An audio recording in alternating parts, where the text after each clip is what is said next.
Foi aí uma enrola danada, uma peleja, embromando, aí finalmente liberado.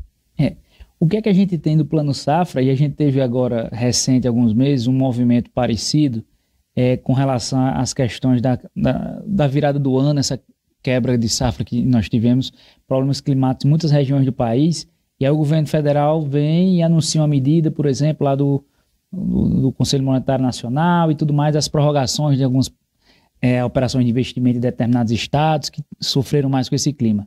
Houve um anúncio, houve o barulho daquilo, né, para socorrer os produtores, só que na realidade, de fato, entre o anúncio e aquilo se tornar algo que venha palpável realmente a suprir as necessidades ali do agronegócio, houve uma dificuldade. Algumas instituições não conseguiram implementar isso de uma forma razoável, houve um anúncio de como seria, mas a execução disso não ocorreu no formato adequado, e também foram limitados mais com relação às questões de investimento, quando boa parte das dificuldades maiores estavam em outras áreas, outros tipos de crédito, não necessariamente investimento.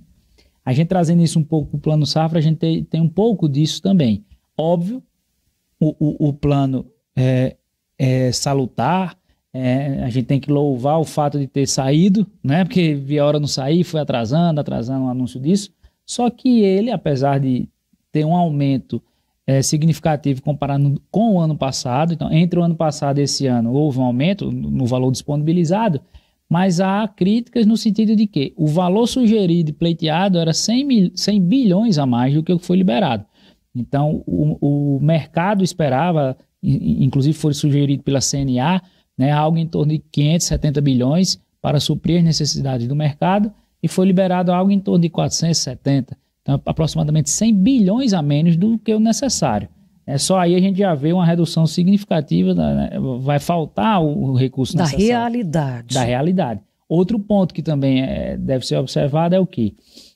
As taxas de juros. Não? Havia um pleito de que essas taxas de juros, somente a parte de investimentos, ela ficasse ali no máximo 9% ao ano. E o plano que saiu são taxas de 8% a 12% ao ano. Para esse tipo de negócio, para esse tipo de atividade econômica, essa elevada taxa de juros acaba impactando a ausência de investimento. E é um negócio que tem que estar em investimento constante, né? A aquisição de novos equipamentos, maquinários, na evolução, uma atualização tecnológica. Uma atualização tecnológica e também da própria receita, porque quando você começa a ter muita manutenção, muita quebra de equipamento, aquilo atrapalha a safra, atrapalha a produção. Então, tudo isso faz diferença. E aí esses juros mais altos acabam, digamos assim, desacelerando os investimentos que vinham sendo feitos. Então, os juros também se imaginavam, se pleiteavam juros menores. Né? Esses são os dois principais impactos. E o terceiro impacto, digamos assim, seria na questão do seguro rural. Né? Havia uma solicitação, a necessidade de nós termos aí em torno de 3 bilhões em subsídios para os seguros, para fomentar e melhorar a adesão, né, a contratação de seguros agrícolas. E o valor hoje corresponde a apenas 1/3 disso. Então era a necessidade de 3 bilhões, só foi liberado algo em torno de 1,1 bilhão para subsídio dos seguros. Isso vai acarretar o quê? Provavelmente um aumento, né, no valor da contratação desses seguros e uma redução nessas contratações, o que vai deixar os produtores rurais mais expostos. Se na safra seguinte houver problemas climáticos, a tendência é ter menos seguros contratados e menos segurança do produtor nesse ponto. Então, assim, mais vulnerabilidade. Mais vulnerabilidade. Então, essas são as principais críticas ao plano apresentado. No geral, houve uma disponibilização realmente de mais de 400 bilhões, a gente tem aí cerca de 290 bilhões para custeio e 107 para investimentos. É um número razoável, abaixo do necessário, mas já vem a suprir. O mais importante agora é o quê? É operacionalizar isso, né? É fazer com que o anúncio chegue, esses recursos cheguem às instituições e também à parte administrativa, que as instituições possam dar vazão e fazer com que isso ocorra numa velocidade. Porque o agro, a gente sabe, ele é sazonal, ele tem janelas, então ele tem necessidade que esses recursos sejam liberados com uma certa celeridade para que não se perca as janelas de plantio, de colheita necessárias, porque acaba atrasando toda uma safra. Então, realmente agora, o atraso do anúncio acaba tendo um atraso na concretização disso, e é bom que as instituições estejam de olho nisso, para que os recursos sejam liberados com a maior brevidade possível. Pois é, e nessa situação que você ainda coloca, é importante a gente lembrar que vira uma bola de neve, né?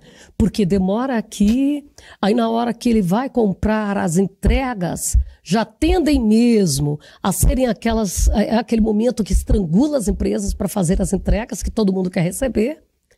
E aí, como ninguém estava ali, às vezes, as pessoas que estavam aguardando o Plano Safra, fica uma tendência de estrangular mais ainda as revendas. Justamente por isso, que como é uma atividade sazonal, ela tem períodos e as janelas específicas para plantio, para colheita, e o atraso no recurso atrasa a compra dos insumos, que atrasa o planejamento do plantio. Então, assim, a velocidade, né, o tempo correto disso faz diferença. Às vezes você perdeu uma safra ou não ter uma produção adequada, porque demorou a chegar o recurso, demorou você se programar junto às revendas para adquirir os insumos, e, consequentemente, o atraso do plantio. Às vezes, algum insumo que você ia precisar, você atrasou demais aquela compra, a revenda já não tem condições de lhe entregar no prazo adequado, e aí você já perde a utilização daquilo. Então, realmente, esse timing aí deve ser observado, né?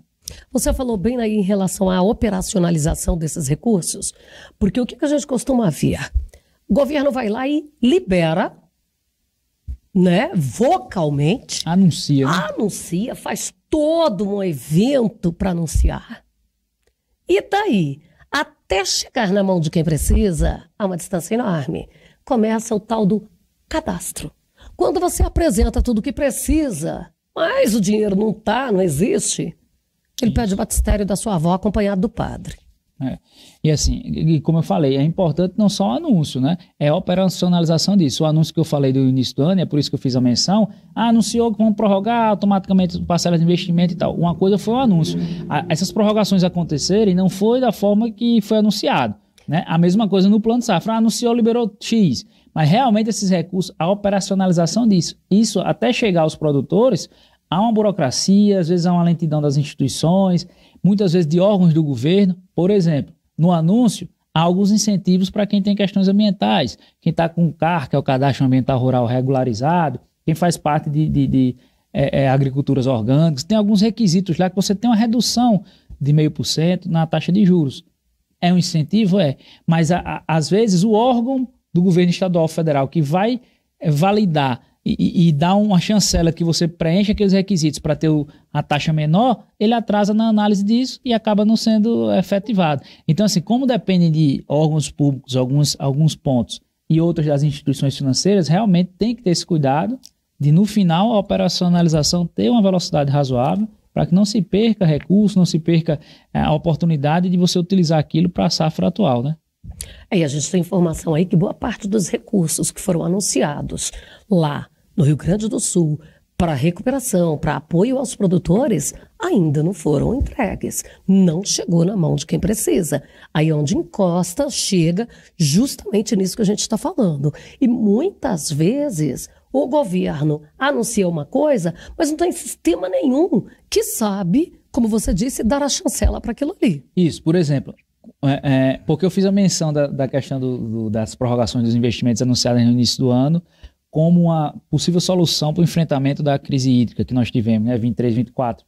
Porque muitos clientes nos procuravam, a gente fazia requerimentos às instituições financeiras e alguns bancos diziam, foi anunciado, mas ainda a gente não tem os procedimentos, a gente não sabe como é que vai operacionalizar, como é que vai pôr em prática. Ainda não estamos fazendo. Então demorou até efetivamente ter algumas prorrogações nesse sentido.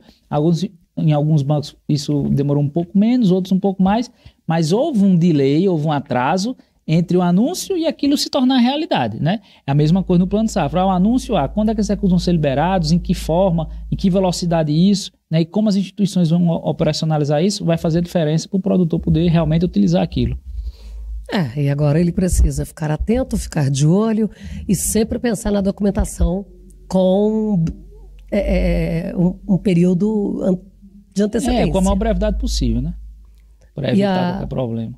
E hoje, qual é a orientação para esse produtor, Heráclito? Bom, o produtor rural, o primeiro passo, né? Ele deve buscar realmente, como você falou, tentar estar com a documentação dele o mais alinhado possível. Se ele tem o CAR, se ele tem todas as certidões, o CCIR, todos os cadastros, cadastro no INCRA, as matrículas dos seus imóveis geralmente ele vai ter que atualizar essas certidões, né, certidões de ônus, enfim, toda a documentação ambiental e do seu imóvel e fiscal, porque geralmente eles vão pedir comprovação, imposto de renda, tudo isso, ele está com aquilo alinhado, né, organizado, para quando ele se apresentar agora às instituições financeiras, ele poder, o quanto mais rápido ele apresentar a documentação, mais célere vai ser a análise disso pelas instituições e a liberação desses recursos, né? E ele acompanhar de perto, porque às vezes tem uma diligência, um banco está exigindo um documento e demora ele saber que está faltando algo, então ele puder estar diligenciando, estar acompanhando isso mais próximo